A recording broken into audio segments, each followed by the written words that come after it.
Hey, this is Kelly from Civil War, and you're listening to the Brutally Delicious Podcast.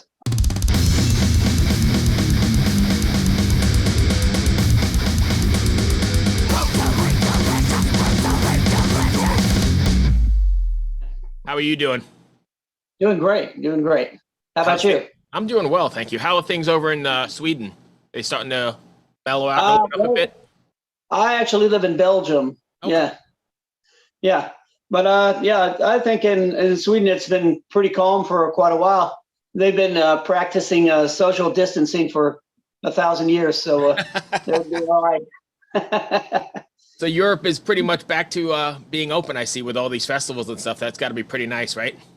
Yeah, that's a big relief. I'm really glad for people to get out there and connect again and hear some live music and start to get some semblance of normality back. Yeah. I'm jealous. My timeline is filled with all these feeds of everybody at Hellfest and at Grass Pop and all these places, and I'm like, God damn, I wish I was there. Yeah, they're rocking out there. Yeah. Yeah, it's nice to see everybody and all of them having a good time and thousands of people everywhere. I imagine the energy is pretty crazy too, right? Because everybody's been locked up for so long. Yeah, I can imagine it's just like a bonanza, of good vibes out there. Yeah, Yeah. back with your family you haven't seen in 2 years. Yeah, right. Yeah. The Metal Because Clan, the biggest clan in the world, yes, I think it's It's it's weird. amazing to think that. When I was a teenager, I was, there was a big, the big problem is everyone thought we were like a devil worshippers, and all of this stuff, and it was so ridiculous in the Yeah. '80s. And now to see that the clan is so strong all over the world, we're literally the biggest clan that there ever has been. And I don't think you find that in any other genre of music or any other genre of anything. It's just like you can go to a metal show, I can just show up in Belgium, and it's just like I've met people for the first time, but we have something in common. You bond over the riff and the lifestyle, and it's like your long lost Yeah. friends. No other music has that. Yeah, no other culture has that. It's Yeah, pretty wild. And you yeah, mentioned the 80s and the whole devil thing. It's funny you said that because I grew up in a very religious upbringing here in New York, and they used to burn records, and it was that whole satanic panic thing, and it was so crazy to even like think back on it now. It was nuts. it was so ridiculous. We were just kids trying to find our way. And As we needed, outsiders. yeah, we wanted to ask some questions, and the greater society has a big problem with people asking some questions, but it was really hilarious when I think about it now. I mean, literally, there was a big problem of like, man, these people are devil worshippers. It's Yes. just like, come on. No, no joke, and we'll get to talking about Civil War in a second. Sorry, I'm meandering, but you brought it up. But no joke. I mean, there were like these Sunday services, in the church that I was forced to go to as a kid, where they would actually have bonfires, and you're supposed to bring your cassette tapes and whatever you have and burn them because they're evil. Yeah, bring your Kiss albums, Right, right, Knights and Satan's service. That's what it means. right. You know? Crazy, crazy stuff. I don't even Yeah, know how yeah. we imagine. But you know what's funny? Even all these years later, it's still kind of like ingrained in you. I've spent so much time trying to get away from all that nonsense. Yeah, for me, when I was a kid, I got into the Beatles, and I love the Beatles. It was kind of like my full time job listening to the Beatles. Right. I would wake up, I would listen to some Beatles. I would go to school, and then I would come back home, and I'd listen to the Beatles more, and then have something to eat, listen to the Beatles, go to bed, do it all over again. Right. And then when I heard Black Sabbath, I said, aha, this is my music. This is the way I feel Right. inside.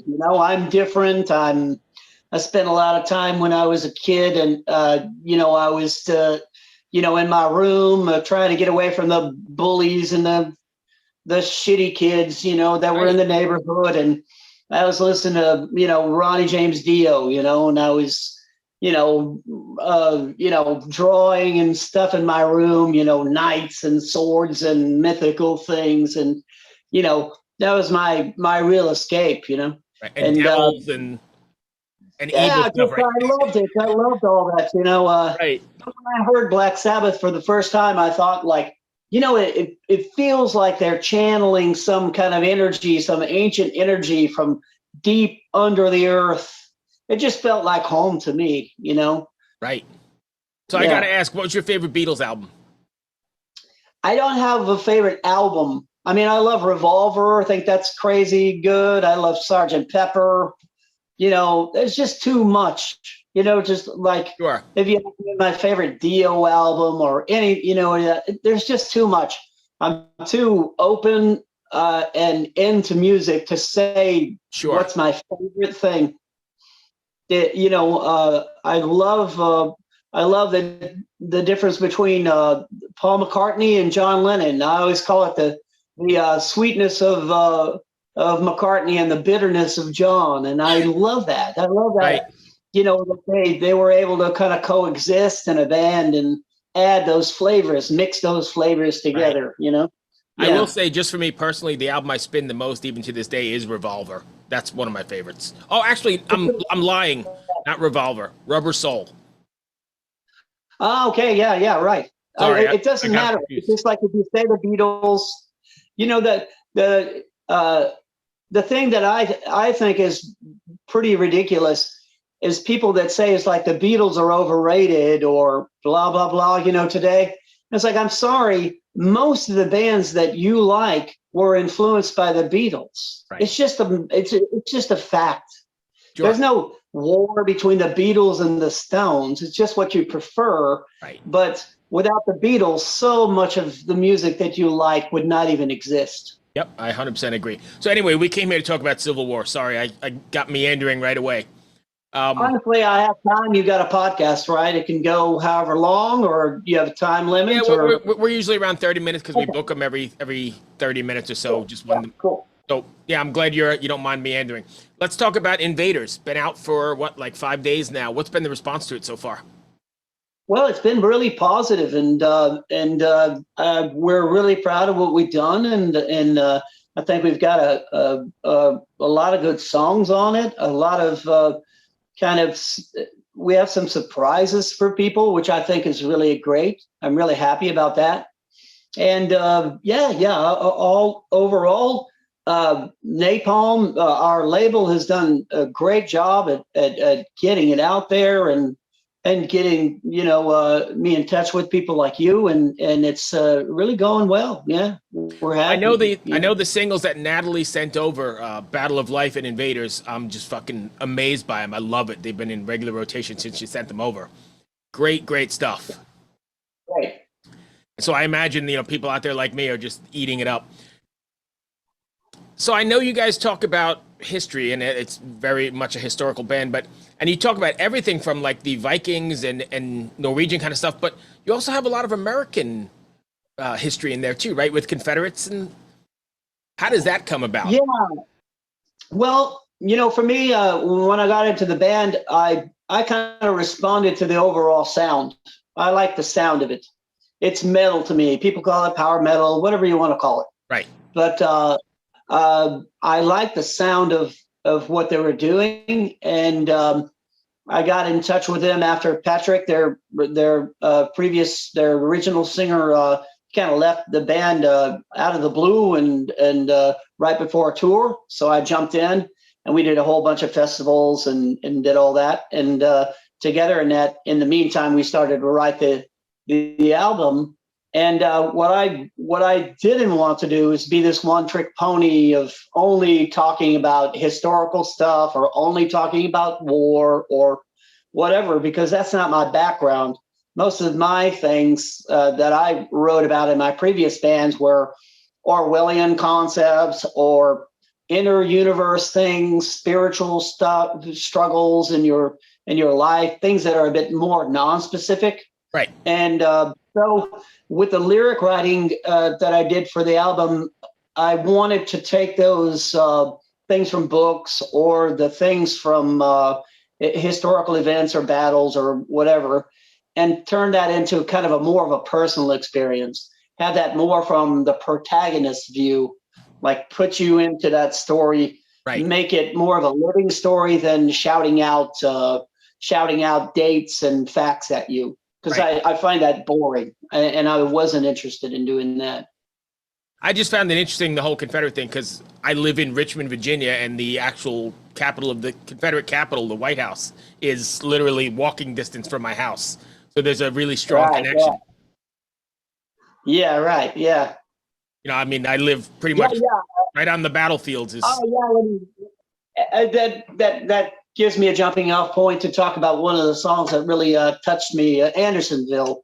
Mhm. It's about this Confederate prisoner of war and the inhumane conditions, the terrible, horrible suffering of those soldiers. And I got into that, and I actually found letters that the soldiers wrote home to their wives. These Union soldiers, they Oh wow. wrote these letters home to their wives, and they were so eloquent and so full of dignity and strength. I was so impressed. It was a And different time, right? that I actually do what? It was a I didn't mean to interrupt you. I said it was a different time. There were none of these short texts kind of things. Everybody was really verbose. I mean, these guys were, yeah. I mean, this guy was like just like Joe Blow out in the field, and he was literally a poet Right. compared to the drivel that you hear now. You know, Right.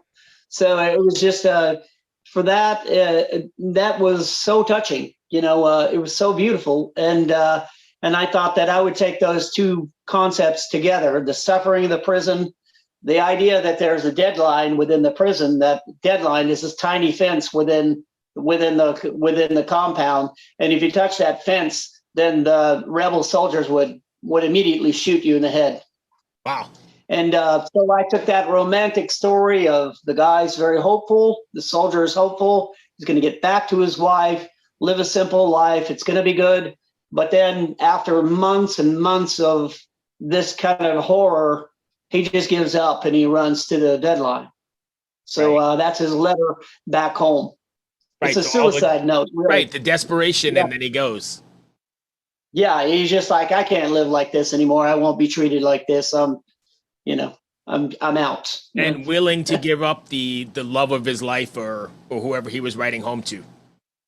Yeah, just because they had just beaten him, within an inch of his existence, and that's enough. He couldn't take the inhumanity and the indignity of that Right. anymore. So he chose to check out. So I'm gonna just tie it into, see, even modern days. I mean, you can listen to this and you wrote it about the Civil War, but you could tie it into modern day stuff that's going on now, right?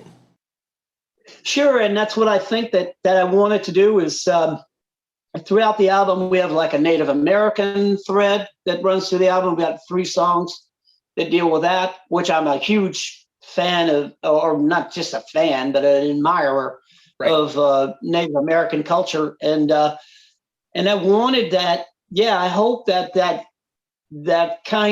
those kind of messages to stand up against your oppressors and to have that bravery that you could see that they exhibited back in those days, and just kind of let that kind of seep into your own life, because basically life begins where your comfort zone ends, and I hope that can be by some osmosis get into everybody and kind of kindle that rebel fire. Which I I think think we it's need. important. Yeah, I think we need it because we're in a fucked up world no matter where you are in this we're at. Yeah, it's only getting worse and more crazy, as we go. So standing up and having some balls is important. Do you feel a sort of responsibility then when you're writing lyrics to kind of speak to that, or is that not really a thing? Well, I can say for like the song "Battle of Life," the responsibility that I felt, it was it felt sweet, really. That's just kind of my philosophy of life. It's my philosophy, and it was so nice to put something positive out there. Normally, I'm in very dark things, very, very dark stuff, and that provides a hope in a way. but I wanted to be like just straight out blasting some light out there. Right. And that felt good. I felt that for me, the biggest responsibility was to make such a positive song believable, like I meant it, which I really do. I do mean it. I want the best for everybody, and I want them to fight. Right. The battle of life. It's really about the amount of times that you get back up. Everybody's going to have obstacles. We're going to have disappointments, but you got to get back up. And I'm a person in the music business, so I think I might have a little experience on that subject. And I also, you touched on it, and I think it's interesting.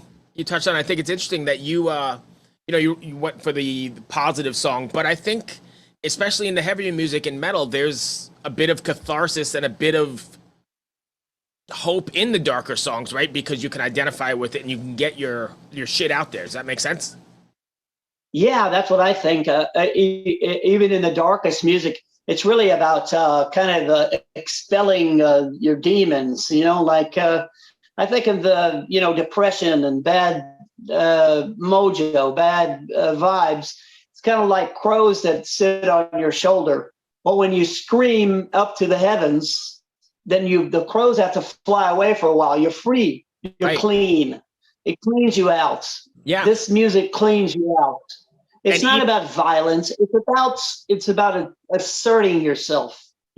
Right. That's what it's about. Even on the receiving end, I think it's helpful to be able to identify with somebody around the world who's going through the same thing or who feels the same thing, and you're not alone, and we're all in this sort of shit pile together.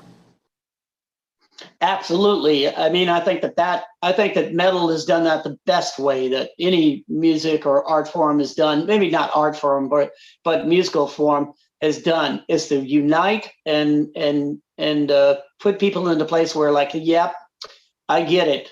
I get what you're going through. I went through something maybe not specifically exactly what you're going through, but I know those feelings. And that's why metalheads bond. We're on the outside. We're questioning society. We're questioning stuff that's going on out there. We don't fully agree with it. Something stinks. We don't like it. And we're all together in that. It's like, you're my brother. I get it. You're going through the same struggle as I am. So we're together on this. Right. We're not going to be force-fed the nonsense just because it's somebody saying it. Right. Yeah. We metalheads think for themselves. And that's why they called us devil worshippers and all the retarded things that they've said. Right. It's just not comfortable for people that are a totalitarian or whatever to have people questioning. So it's always call them a Nazi or call them Satan worshippers or whatever. Right. It's an easy tactic, I imagine that, being the music that you write is so emotional and passionate. Do you get fan responses or emails, or at a show somebody says, hey, I identified with this song and it changed my life in this way, or it did that? Well, yeah. From time to time. I mean, it's really the only reason I have Facebook, right, is so that people can write me and so they can have some contact and just see that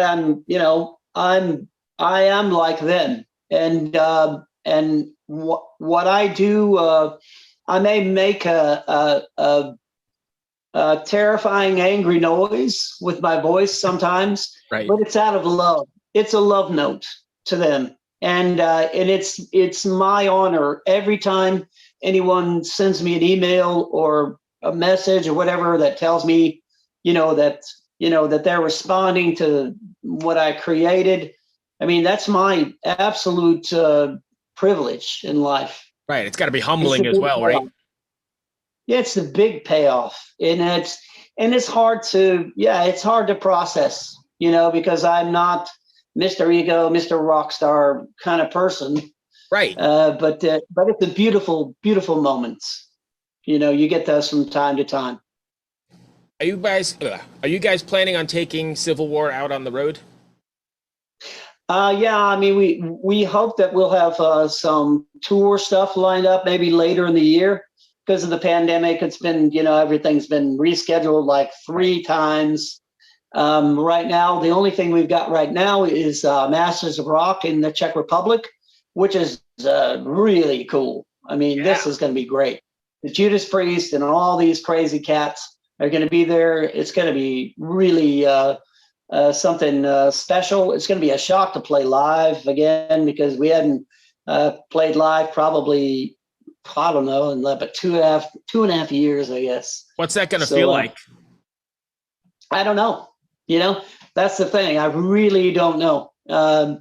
I guess it's just going to blow by like it was a blink of an eye, and we'll see what the damage is. But are you nervous? I hope it goes well. Yeah, I'm not nervous. I don't really get super nervous about it, but it will be surreal, let's say. Yeah. Because I imagine the energy exchange from people like myself in the audience who haven't been to a show in however long it's going to be. We're going to be just as excited as you are to be playing, right? It's going to be a crazy energy exchange.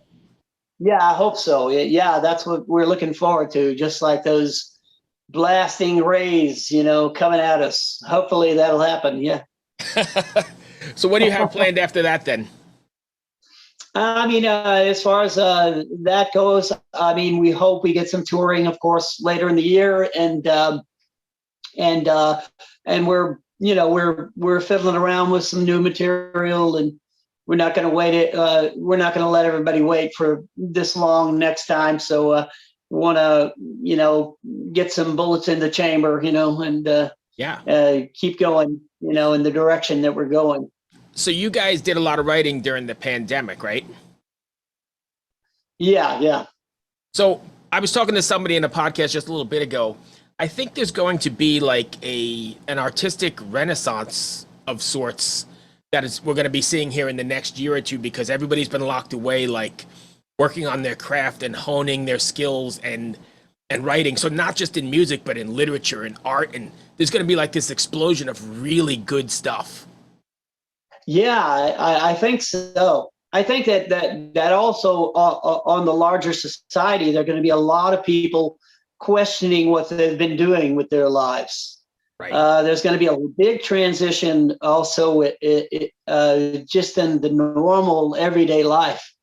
A lot of people doing jobs that they hate and getting in the car and driving an hour to somewhere you hate. I mean, this is the worst. I've done it. Most people have done that stuff. Right. And there's going to be a big renaissance in that respect as well. But there's going to be an absolute orgy of beautiful creative things that have come out of this. Yeah. And I also think it's going to be sort of what we're seeing even now is sort of like reminiscent of the late 60s, early 70s, right? Where this music is a direct response to the political and environmental shit we're all going through, right? The 60s were like the Vietnam War and all that equal rights sort of thing. We're seeing it sort of different topics, but sort of the same kind of thing that we haven't seen since then. Yeah, the thing with today's culture, with the cancel culture, with all of the stuff that goes online, now everybody has to, now you have to hear everyone's opinion about everything just because they have an internet connection, right. Which doesn't make sense to me. But now the ideas are going to be a little bit more rooted. Those ideas are going to have to be camouflaged a bit more. But I think that makes for good art. I've always loved the innuendo. I've always loved the analogy, the that poetic sense of maybe using simple words in a clever way to get your point across without saying, fuck this guys, or fuck these guys, or fuck, whatever. And, I think it's going to be a little bit more like that, because in the 60s, they just came out and said it, and right. And we have to go at it in a different way now. But yeah, I still think in the end, though, it can be like a time capsule, right? And it's definitely a response to what's going on, or at least a lot of what I'm seeing anyway. For sure, it will be kind of, yeah, like you say, kind of an exhibit of what humanity's art people, what their response to this, Right. happening. I think You'll in 20 see, years, yeah, you'll see it in that. yeah, Yeah, in you'll 20 see years, it people are going to mirrored look or back and say, reflected hey, in it. yeah, sorry, Yeah, I'm talking over you, but look at the reflection. Yeah, look at the reflection of what that brought out in the arts. Yeah, right. Yeah, I think that's where we're yeah. at. I think it's a good place to be. Like you said, people are putting ideas out there where you can think for yourself and you can change things. Yeah. Right, and I think in a way, the big change and the big whatever, that idea I don't really believe in.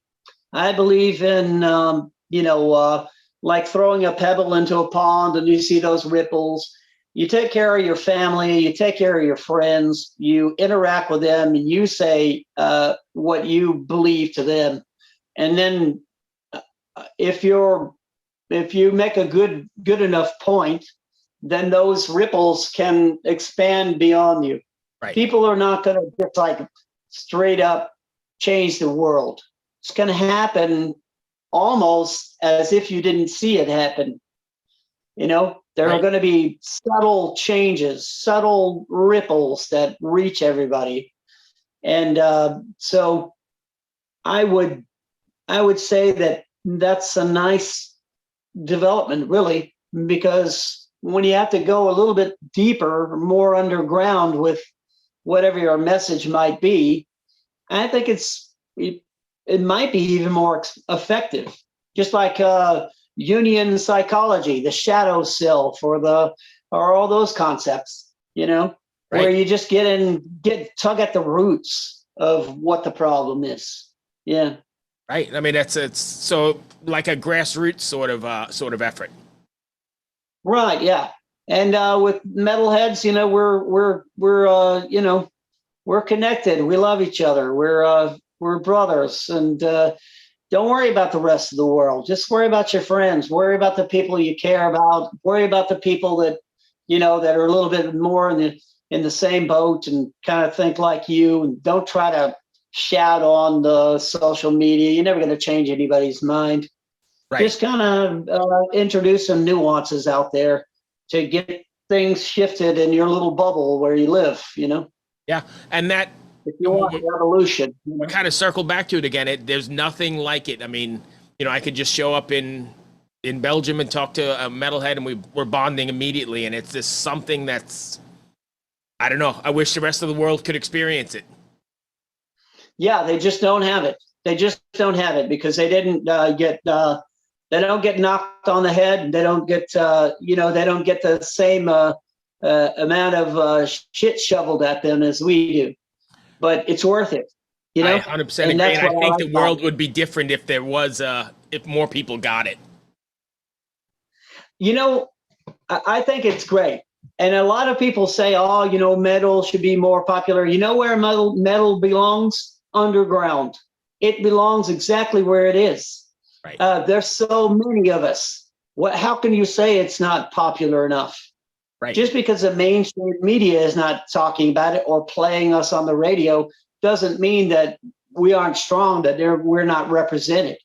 Just have to be not so lazy and go look for it, and you will find it. It's everywhere in every country. There's kids in like Baghdad, that literally can be killed for playing metal, and those badass guys, they have a practice studio and they put on little concerts and Yep. stuff. I mean, it's just insane, that this is so amazing and inspiring. I mean, they can literally be sentenced to death for playing heavy metal, wearing heavy metal shirts, Yep. listening to it, whatever, and they still do it. Go talk to me about your problems now. Right. Hey, so Tell me how hard you got it. I'm running up against time, but this is a great conversation, so I'm gonna just go a little bit longer. I think every metalhead that I've talked to has like a sort of aha moment, like where you first bought your first record or saw your first show. Like for me, I remember being like a junior high kid and walking into a record store that was across the street from my high school, and Diary of a Madman was on the wall, and I knew nothing about Ozzy at all. I just saw the cover and went, fuck, I'm gonna buy that. And the first notes of Over the Mountain changed my life and my trajectory forever. It just like got in my bones. Oh, yeah. Do you have something like that? Is there an album or a show or a moment? Yeah, I remember I got my first. I had this Fisher system, which sounded amazing. Right. It had a turntable on it. It was one of those new linear ones where you could just drop it. You have a little, little motor, and you drop it on the track. And I remember I was in California with visiting my grandparents, and my granddad said, "Okay, for your birthday, I'm going to buy you some records, some vinyl records." And I was like, "Oh, goody," And I got We Sold Our Soul for Rock and Roll, Black Sabbath, which is a double album of kind of a greatest hit album, I think. And that I remember. And then I got Ozzy Speak of the Devil, the live, with Brad Gillis on guitar after Randy died, rest his soul. And I remember my grandmother coming up and she said, "Oh no, this is crazy." The album cover with Ozzy on the throne with the jelly or something. Yeah, with his fangs and everything. And she said, "Oh God, what are you going to buy that for him?" And my granddad was the coolest guy in the world. He said, "Oh, don't worry, man. He's just trying to shock everybody. It's just shock. He's just trying to, be scary and all that. Right. Don't worry about it." And then I got those albums. And then when I heard Black Sabbath for the first time, like I said, it just brought chills to my spine. I said, "Man, this is my music." Yep. And then later when Ronnie got into the band, I think the musicianship and the complexity of the songs and everything just went sky high. It became something completely different than earlier Sabbath. Yeah. And that was this Sabbath. And there's people who love this and there's people who love that. Yeah. I love both, but my affinity for Ronnie, which is my hero. Right. And the beauty of what they created. Heaven and Hell is like a Mob Rules. Yeah, Mob album. Rules to me is my favorite album of all time, I think. I love Mob Rules. Dark. It's so much darker than Heaven and Hell. It's so dark. But it's great. I love it so much. Yeah, and that's one of my favorites for sure, going way back. Anyway, I've taken way too much of your time. I so appreciate you talking to me and meandering and going where we went. Sure, man. It's a pleasure. Man, I hope that wasn't too bad. I thoroughly enjoyed that. I went way over my time. I'm just enjoying myself chatting. Oh, no, I don't have anybody after you, so I'm all right. Awesome. Thank you for taking the time again. Be well. Good luck with the record. Yeah, nice to meet you. Thank you, buddy. My friend. Take care. Bye. Bye.